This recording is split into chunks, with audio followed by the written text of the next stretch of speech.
Hello friends, good afternoon and welcome to EduSat Live Lectures.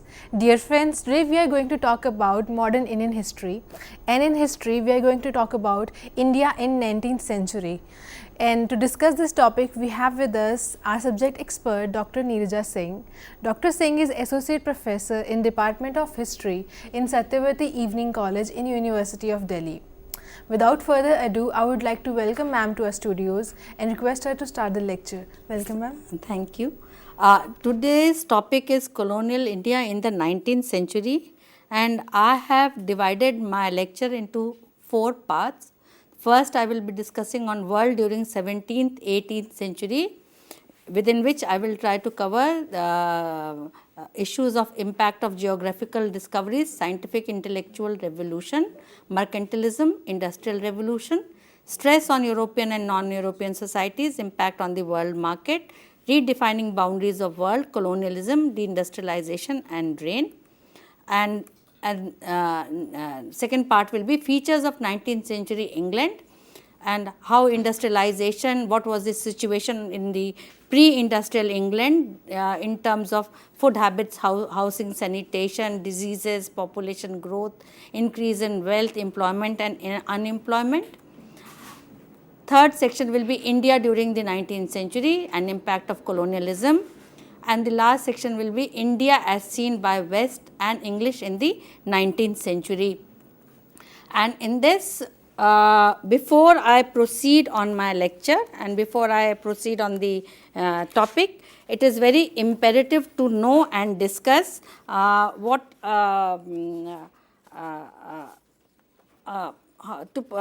is very important to talk about and put it in a correct perspective certain questions, which in turn will make it self-explanatory why 19th century is crucial century in the history of world and what happened later on, which still influences the nature and character of growth and progress of Asia and Africa even now.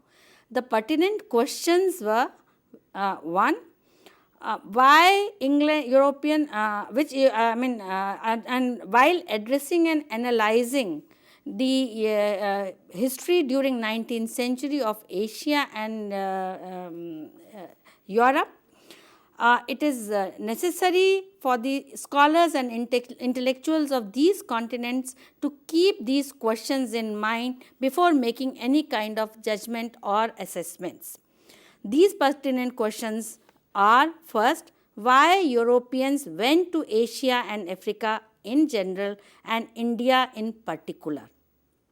Second, what England did to India during her so-called altruistic rule of about 200 years. Third, why they continued being in these continents and India despite hostile climate, tropical diseases, epidemics like plague, cholera, malaria. Why were they hell-bent upon retaining their hold over these colonies by all means, that is, by cajoling, pampering, deceit and military force, and why they continued making inroads into Asia and Africa if these colonies were white man's burden?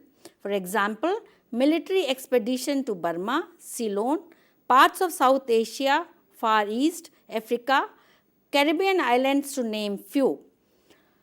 Why, despite their altruistic rule, and this is very important, sense of charity, Christian piety, reformist zeal, moral duty, strong commitments towards converting primitive, pagan, barbaric societies into just, literate, tolerant, rational, industrialized, scientific, developed societies, but they failed to translate into one at the time of their departure from these territories. Why, when they left these colonies, that is the colonial masters, when they left these colonies, the colonies were economically wrecked, so-called intolerant, ridden with ethnic religious violence, socially, culturally in a disarrayed situation, causing tribal warfare, ethnic cleansing and partition. And why these same colonies once when they came out of the clutches of colonialism and attained independence, stumbling, struggling, floundering, yet they were able to maintain the chart of progress and growth on their own, drawing from their own social, cultural, economic, political, and human resources by occupying no colonies, by subjugating no race, community, or territory, by not indulging in any kind of slave trade as they did with Africa, or drug trade like opium which they exported to China. And yet, now this is very important, yet why both liberal and Marxist historians of West, despite empathizing with the colonies, kept mute as to what happened to the unrequited surplus or tribute which continued to flow to England and West with no return for not less than 200 years. The impertinent question is, where did this tribute go? What role it played in building sanitized, modernized, urbanized, technologically advanced West Europe in general and England in particular? All the more, it is important to note how these historians have, when they discuss about 18th century and 19th century England, how they have projected the development and progress of England without referring to colonial tribute or the drain or the surplus coming into the West Europe. To quote from very eminent historian's work, David Thompson, writing on England in the 18th century, he describes the crucial 18th and 19th century as England in I'm quoting from David Thompson, England in 1815 was on the brink of an era of prosperity and greatness unrivaled in her whole history. The generation of Englishmen between 1815 and 1850 suffered from the combined aftermath of two great social and political revolutions, the American and the French, of two great social and economic upheavals, the agrarian and the industrial revolutions, of two great foreign wars, the French Revolutionary and the Napoleonic Wars of 1793-1850, the American and French revolutions set in motion a whole tide of new forces and ideas in politics, and these seeped gradually into her national life after 1815. The agrarian and industrial revolutions, already well advanced before 1815, transformed the face and life of the nation and brought immense prosperity and misery combined. It is not surprising that the period of our study is one of strenuous activity and dynamic change, of ferment of ideas and recurrent social unrest, of great inventiveness and expansion. And while stating these, making such comments, David Thompson doesn't talk about, keeps mute on what happened to the tribute or the money coming from the colonials and why colonies were important. No mention to the importance of colony. Again, a very significant and important quote from the culture book titled Culture of the English People, Iron Age to the Industrial Revolution by N.J.G. Pounds states, I am quoting from Pounds, from the late 17th century, revolutions occurred in both technology and intellectual history, the tendency of which was towards leveling the quality of both the artifacts of material life and the mentality of the people. The Industrial Revolution marked the convergence of many lines of innovations and discovery. It's led to a vast increase achieved over a period of century and more in the production of consumer goods. The cotton curtains and iron fire shovels mentioned earlier were the products of mill and workshops, radically different from anything that had gone before. Output was increased manyfold and the cost per item was reduced. In the long run, it brought commonplace articles within the reach of almost all. It increased the material content of people's life, and very slowly and unevenly it reduced the drudgery. Unquote. Therefore, before talking about what colonial India and the character and features of colonial India during 19th century was, it is equally important to contextualize it within the world history and how this new economic system which was emerging after mercantilism and with the emergence of industrialization, what impact it had on the world and on India particularly, world in general and India in particularly. Main features of the 19th century world, and speaking from an Asian perspective, was that for Asia, industrialization meant colonization, that is deindustrialization and drain. Here, I will not be going into the details of the how various important landmarks in the history of mankind happened, that is in the which occurred in Europe but had impact on the world history. But I'll choose few and significant landmarks and build my argument around it.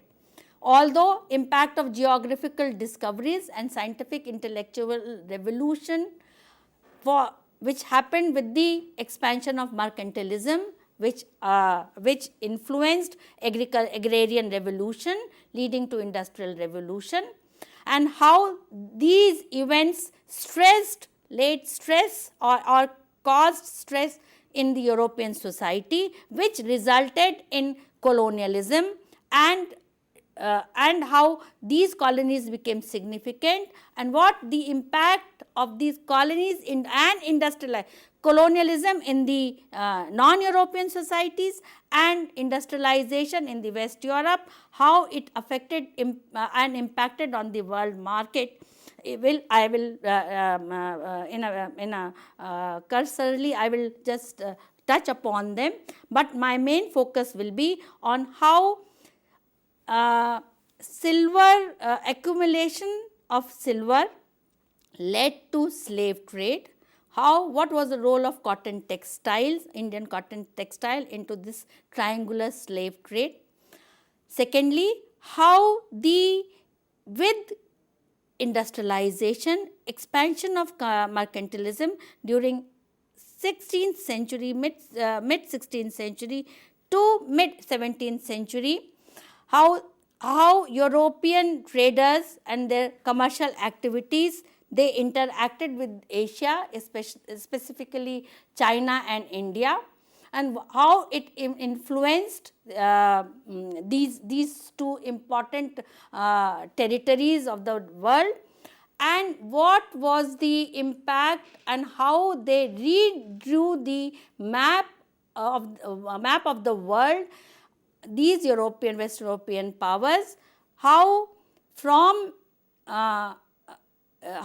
they controlled not only Central Asia, ex-Ottoman territories of ex-Ottoman empires, how they extended their control to India, and without leaving any kind of challenge to their encroachment, encroaching these territories, encroachment by these industrialized and scientifically far advanced countries who are bringing colonialism to this part of the world, and how their challenge demolished any kind of challenge to them except in the form of minor protest and revolts, which we find in China in the form of Taiping or Boxers, or in India in the form of 1857 revolt or social reform movement. Significantly, therefore, while discussing about the major characteristic of 19th century, that is colonialism, which meant deindustrialization and drain for the colonies, whereas expansion of industrialization and accumulation of surplus in the West European nations, how this whole process started with the extraction of silver between 1419 and 1700, what role the South American countries played in this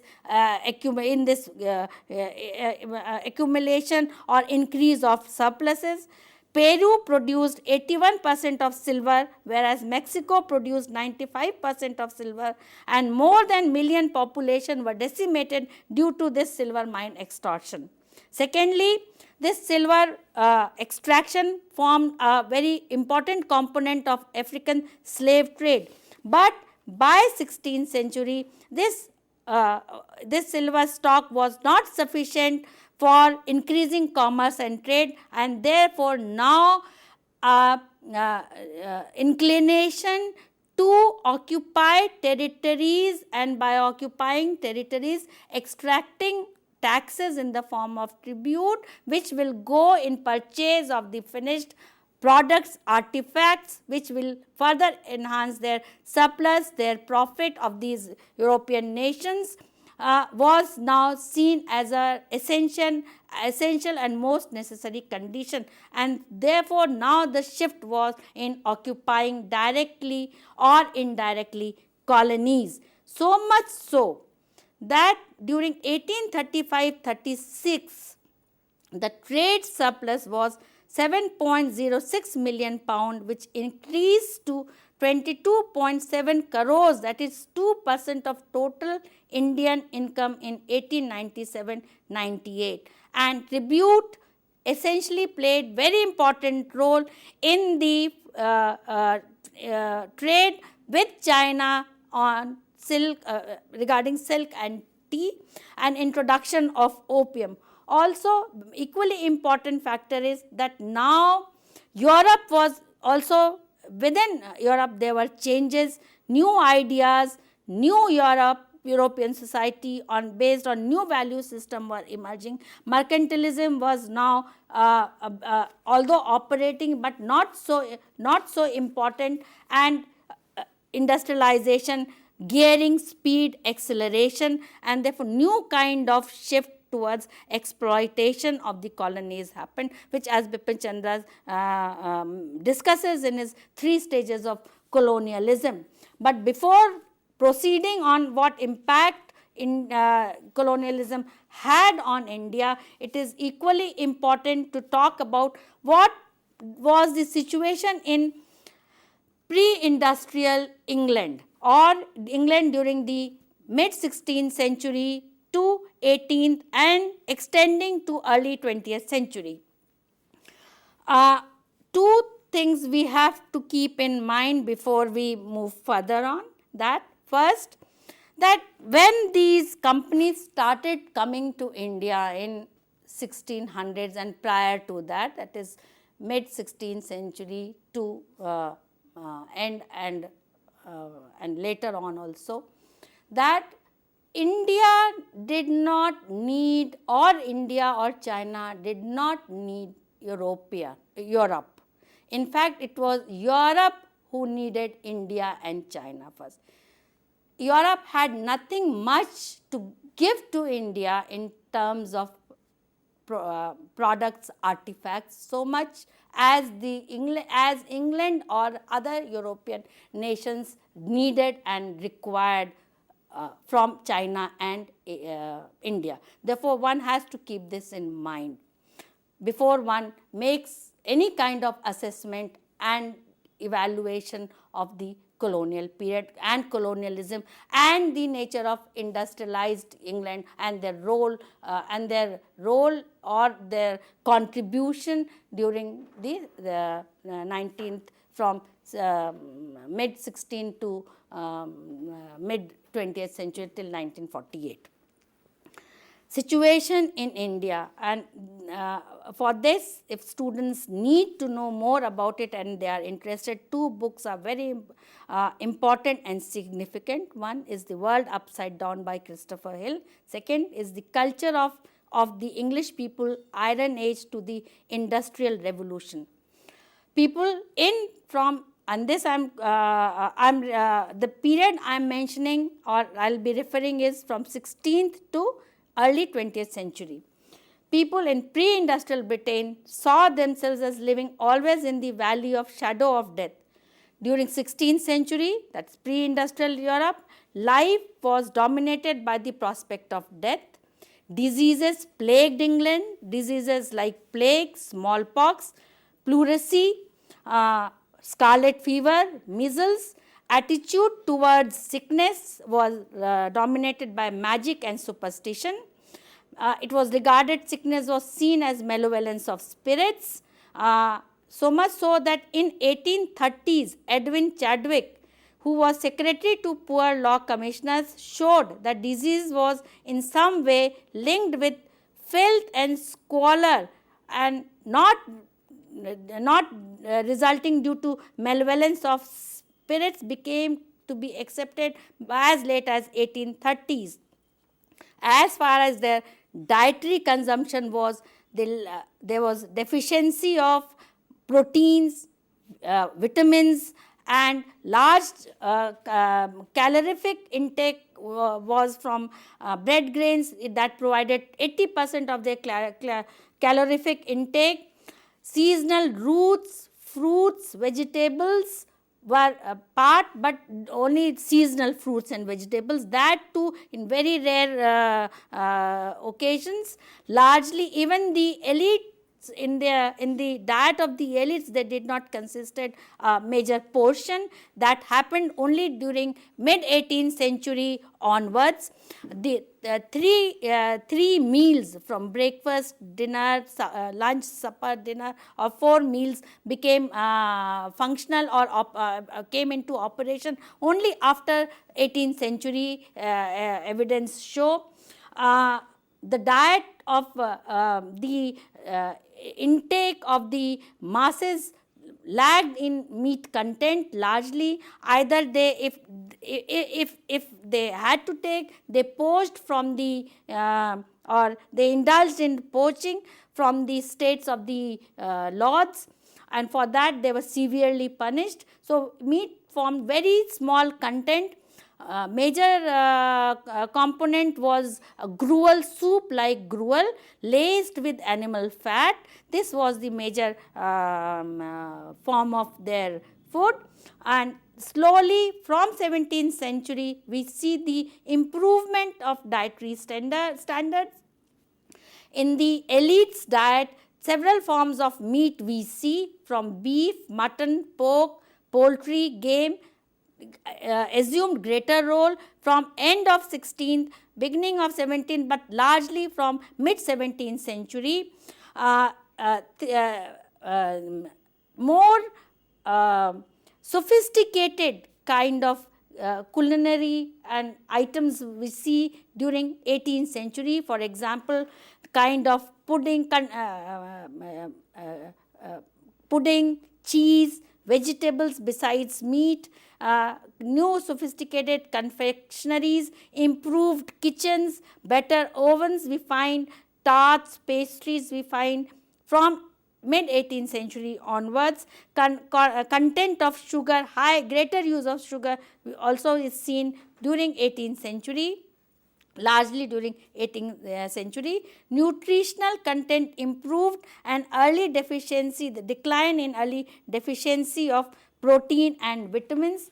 So far as the environmental and the physical condition of the society during pre-industrial England till 18th, late 18th and early and mid 19th century was, I am quoting from the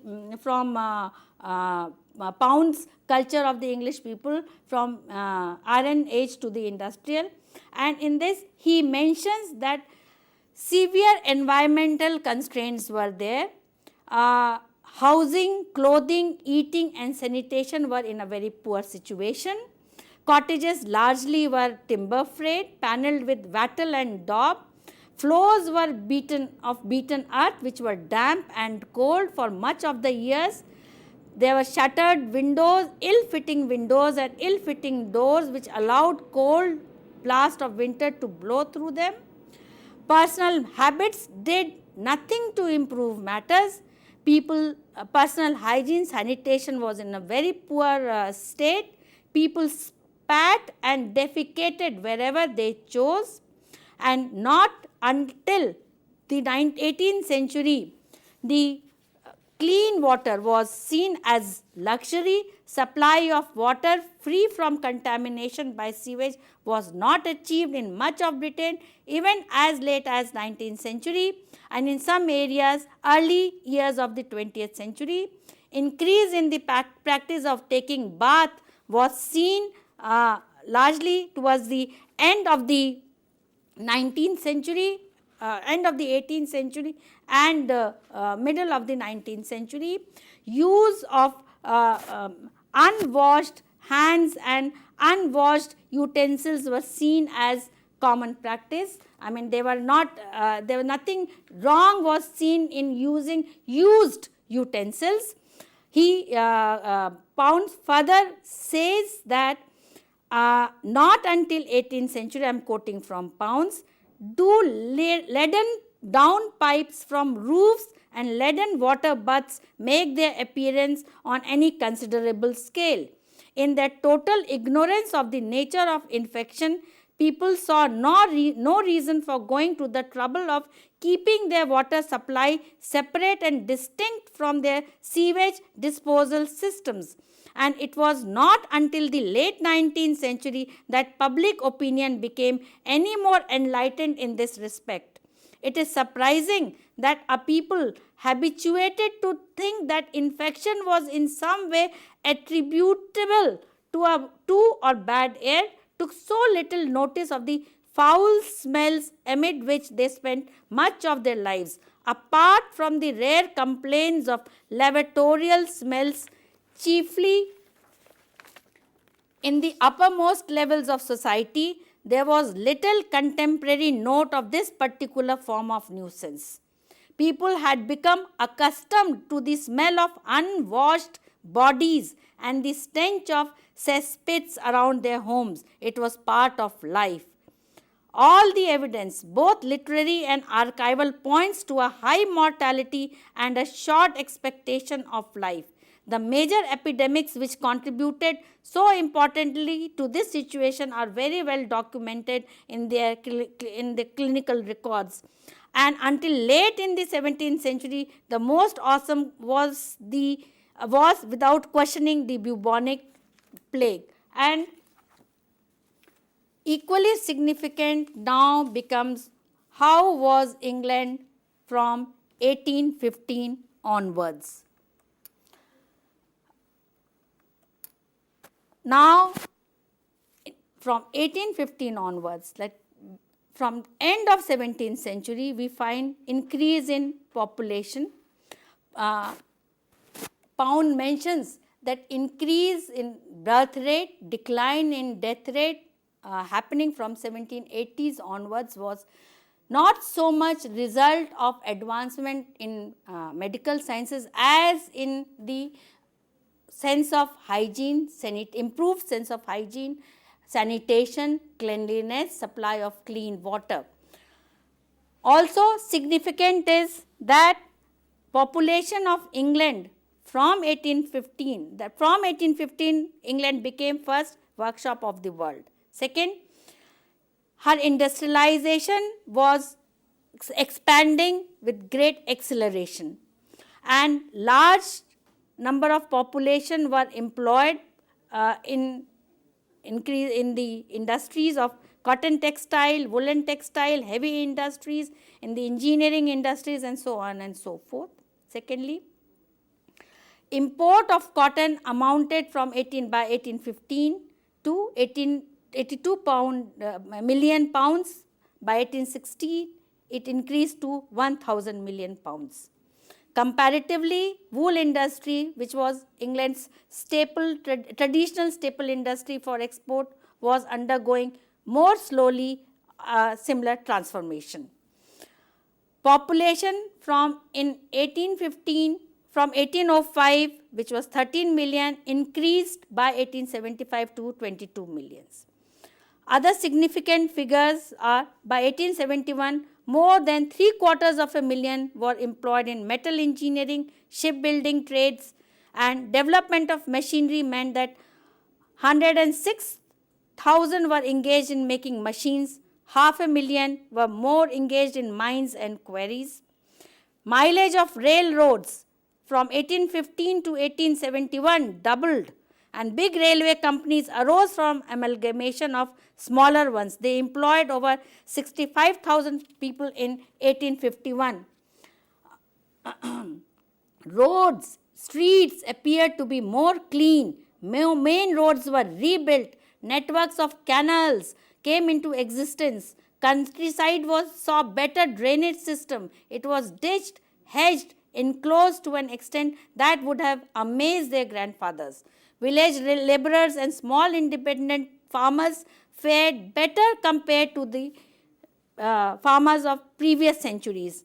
London by 1871 had population of 32,54,000, of a great number, and it increased in 1870 by 18 this population 32,54,000 was by 1850s, which increased to about 67 lakhs to thousand by 1871.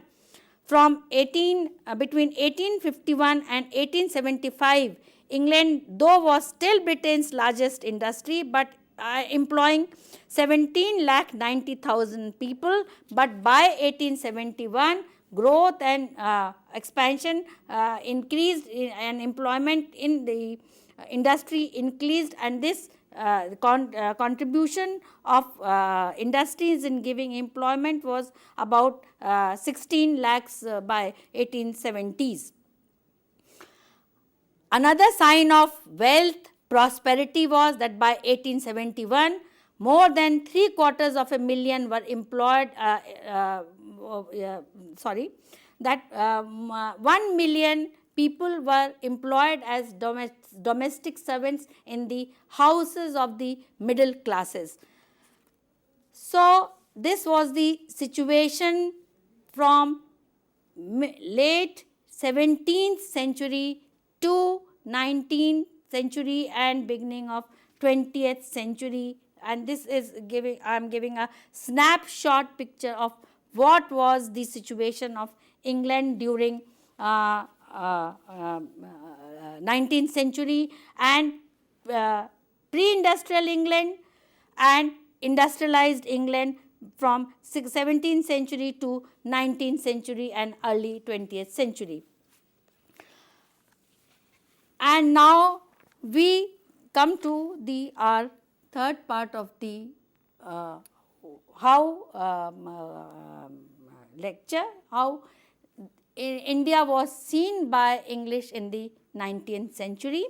And before that, I would like to give two quotes that how Indians saw, how Britishers saw Indians and how Indians responded to the colonialism of Britain. Two very significant and eye-opening quotations, and this is a very important book which I want all students of modern India and of social sciences to read, is of Will Durant's The Case for India. In this, Will Durant quotes, this book was written in 1930, and he quotes J.T. Sunderland, who wrote India in Bondage in 1929, and he wrote that India, when Britishers came or when Europeans came to India, India was politically weak, but economically it was still in a prosperous situation. And he says that it was the wealth of 18th century India which attracted the commercial pirates of England and France. He further, Sunderland says, and this I am saying to contextualize how what was the condition of colonial India in 19th century, why it was in this condition, what was the perception of the of Britishers in projecting India in such a light, and how they were justifying in the name of civilizing mission, in the name of their altruism, and stating that British were motivated by sense of altruism and self-interest, which went hand in hand together.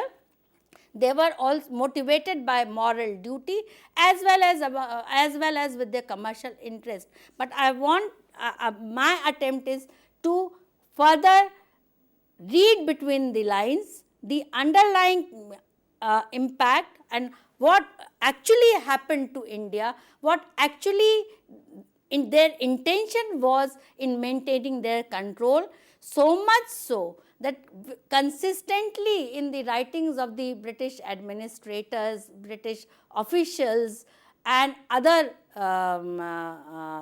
British people who were writing on India during the colonial period, consistently criticizing how bad the situation was, how climate was so unfriendly, hostile, how with such great difficulties, how with such great sacrifice they were still maintaining, they were still struggling to improve the condition of Indians, how this was influenced came from the whole evangelicals' intention to that by Christianizing, by morally improving their moral values, the sense of duty, sense of commitment, inculcating sense of duty, commitment in the Indians, they would how they will this attitude of their will and this effort of them will improve the condition in India and will take India onwards, further onwards on the path of progress and development and growth, as West achieved the kind of growth, the progress and the kind of civilizational status it achieved. India will similarly do so by imbibing these values which they are through great sacrifice are trying to inculcate and trying to introduce. And this, with this in mind, this quotation becomes equally significant of Sunderland's, who says that as I had mentioned, that the wealth of 18th century India, which attracted the commercial pirates of England and France, this wealth, he says, Sunderland, was created by the Hindus' vast and varied industries. Nearly every kind of manufacture or product known to the civilized world, nearly every kind of creation of man's brain and hand, existing anywhere and prized either for its utility or beauty, had long been produced in India. India was a far greater industrial and manufacturing nation than any in Europe or than any other in Asia. Her textile goods, the fine products of her looms in cotton, wool, linen and silk were famous over the civilized world. So were her exquisite jewellery and her precious stones cut in every lovely form. So were her pottery, porcelains, ceramics of every kind, quality, colour and beautiful shape. So were her fine works in metal, iron, steel, silver and gold. She had great architecture equal in beauty to any in the world. Don't forget the Taj Mahal. She had great engineering works. She had great merchants, great businessmen, great bankers and financiers. Not only was she the greatest shipbuilding nation, but she had great commerce and trade by land and sea, which extended to all known civilized countries. Such was the India which the British found when they came, and what they did to such India within a span of 60 to 70 years is equally significant. Again, I am quoting from Will Durant's quote, "We have done everything possible to impoverish still further the miserable beings subject to the cruel selfishness of English commerce. Under the pretense of free trade, England has compelled the Hindus to receive the products of the steam looms of Lancashire, Yorkshire, Glasgow, etc. at merely nominal duties, while the hand-wrought manufactures of Bengal and Bihar, beautiful in fabric and durable in wear, have heavy and almost prohibitive duties imposed on their importation into England. And another very important quote, what they did through their reforms, land revenue reforms, administrative reforms, the judiciary reforms, that by introducing these reforms, they by legal means, by legitimate means, they looted India. They, in the form of tribute and surpluses, they drained India, they bled it white in India. So this quote is equally significant and highlights what impact England left on India. Is, I am quoting from Durance, India's famines have been severer and more frequent. Its agricultural poverty has deepened. Its rural population has become more hopelessly in debt. Their despair more desperate. The system of constantly enhancing the land values has not been altered. The salt tax still robs the very poor. What was bad 25 years ago is worse now. At any rate, there is the same drain of India's food to alien mouths. Endemic famines and endemic plagues are facts no official statistics can explain away. Though myself a good conservative, I own to being shocked at the bondage in which the Indian people are held. And I have come to the conclusion that if we go on developing the country at the present rate, the inhabitants sooner or later will have to resort to cannibalism, for there will be nothing left for them to eat. This quote Will Durant has taken from Sir Wilfred Stephen Blunt, who summed up the condition in India with the introduction of the land revenue reforms and their other reform measures. By 1800, India, therefore, in the eyes of utilitarians, evangelicals and liberals, was that they, to justify their hold over their colony, to justify their extraction of surplus, to justify the nature of the colonialism, and to justify how they treated a major territorial mass of world Asia and Africa by promoting slave trade, and one slave trade in the name of humanism they stopped. They introduced indentured labor, where 6 million, almost 6 million population or more than that went to these their plantations areas for generating profit for these white masters. And how now with such records, with the introduction of opium in China, with such records, they looked at India and how they looked at India. Indian civilization, which extended from antiquity, from Indus Valley up to till they came in 1600. What kind of civilization, what kind of standard of living, the standard of economy, culture, society, literature was.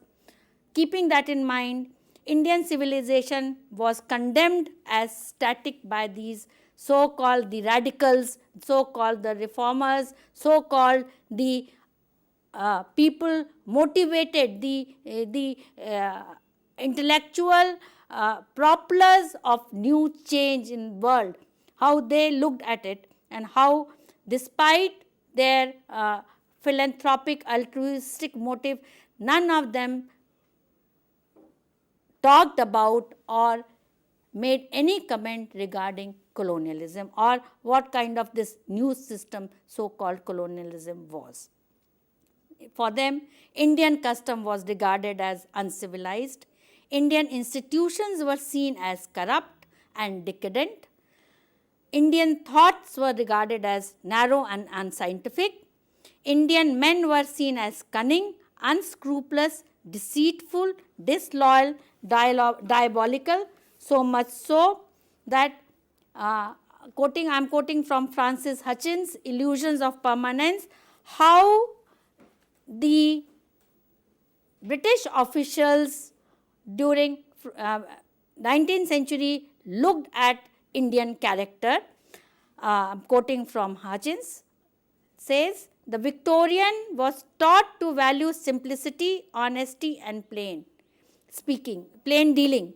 In contrast, what the horns are to the buffalo, what the paw is to the tiger, what the sting is to the bee, what beauty according to the old Greek song is to woman, deceit is to the Bengali. Furthermore, he quotes Hutchins that the Victorians were sober, undemonstrative, unaesthetic, convinced that art should be morally improving and censorious of that which was not.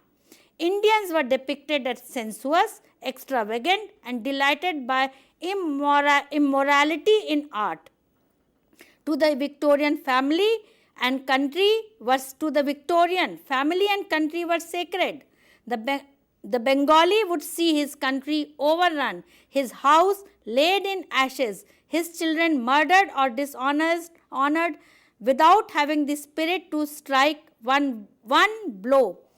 Whereas the Victorian was frugal and unostentatious in externals, and though in India he lived on a scale which was lavish by English standard, he was still usually intent on saving a large portion of his income for remittance home. Whereas countering this, G.O. Trevelyan writes in his Competition Wala that such was now the attitude which many Englishmen held towards the representatives of a civilization which had attained sophistication at a time when the ancestors of English dukes still padded about in wicker canoes, when wild in woods the noble Marquess ran. The earlier quotes I quoted from Macaulay's essay on Warren Hastings. This was the impression which they projected, and to counter this, they highlighted, they exaggerated that civilizing,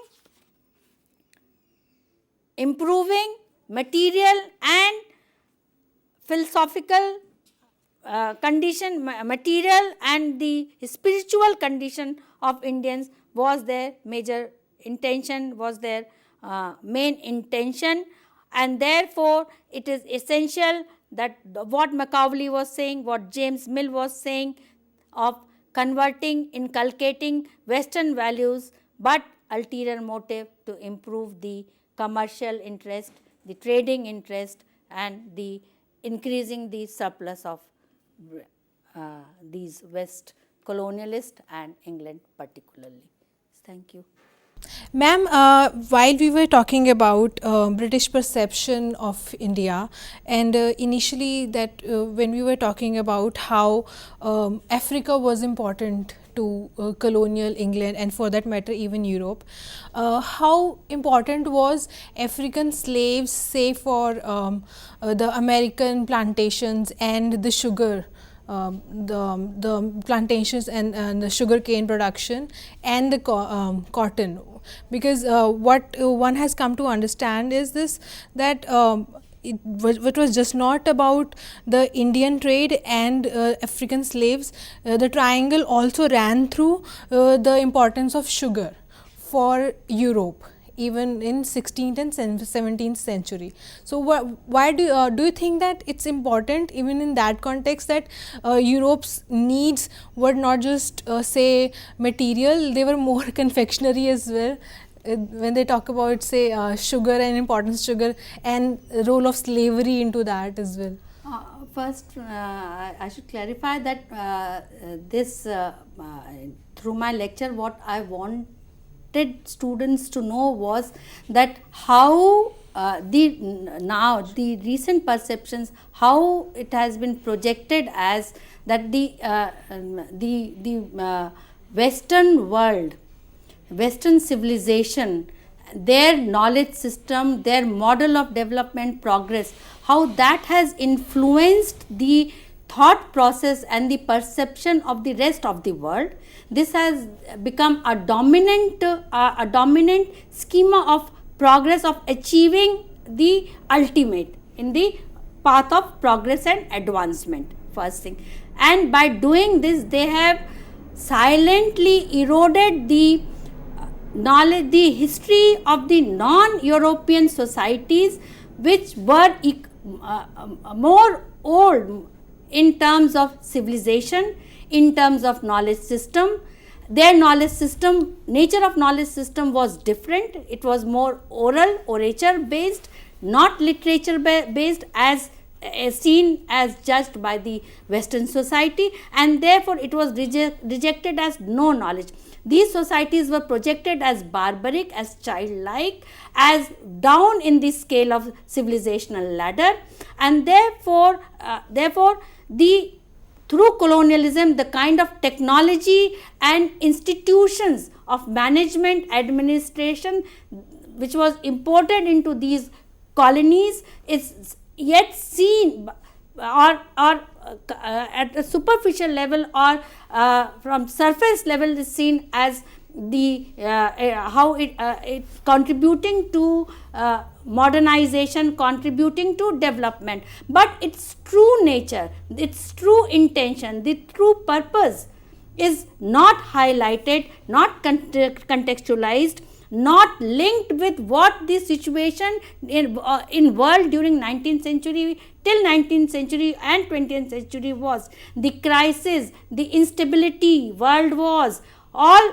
geared towards what role colonies played, what role the tributes played, why this so keen intention in controlling and fighting about the maintaining their over non-European societies. So this I wanted to bring into this domain of discussion and through my lecture. And in these items which you are about which you had asked, the sugar, rubber, cotton, tobacco, how significant silk, tea, what significant role it played, and as I said in my lecture, what this condition, this status and the physical condition of pre-industrial England was of the society, what kind of food consumption, how rich their dietary was in terms of nutrition, in terms of comfort, leisure, and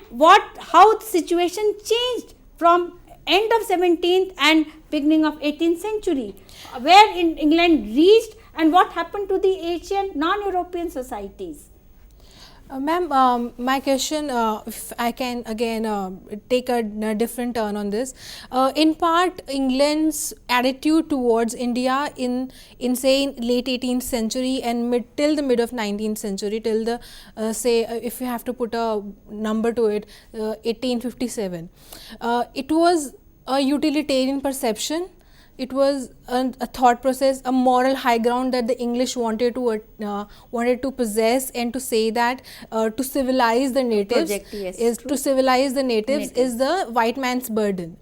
Do you think that the whole perception, the whole utilitarian morality that they think they had, Thomas Babington Macaulay is a prime example of that kind of ideas. William Bentinck, I quoted from William Bentinck is quite an example. Say James Mill, John Stuart Mill himself. These are the names that one comes to one's mind. Do you think that they were in part angled at or were trained towards making India kind of colonizing India and justifying their rule in India? Very true, because it was very clear to the in all their various phases, from the mercantilist phase up to the shift when England fully became a full-throttled industrialized society. From till there, I mean from 1757 Plassey till 1815s, when these radicals became influential in England, and how their thought and how their ideas influenced policies, determined the policies formulated regarding India. Very true, because three things: conservative ideology, conservatism or conservative approach maintained throughout the British rule. it was very clear, even amongst the radicals, that at no point in Britain's commerce and economic interests should get hurt. Whatever reforms, whatever changes are to be introduced, it has to be introduced keeping that interest in mind. So there was agreement between, an unwritten agreement between the conservatives and the liberals, utilitarians and evangelicals. Secondly, they said, how long can they control such a big mass of subcontinent status through sword? So intention is to capture their mind and not by military force to retain their hold, because once they capture the mind, this relationship will be for permanent. It will be permanent relationship. Secondly, thirdly, it was very clear to them that wherever the Christianity will go, their commerce will follow, or where good governance and law and order, as the utilitarians thought, that good governance and law will secure their commerce, their economic interest, and maintaining hold over the India. And if India becomes partially modernized, therefore, so if it will serve British purpose. Now they also were apprehensive. Ma'am, we are slightly short of time at this point in time, so I have to say thanks to you on this note, and I hope, friends, that you find this lecture as enriching and as informative as I have. And I would like to thank ma'am for this lecture, and thank you, dear friends, for watching. Stay tuned and keep watching. Thank you. Thank you.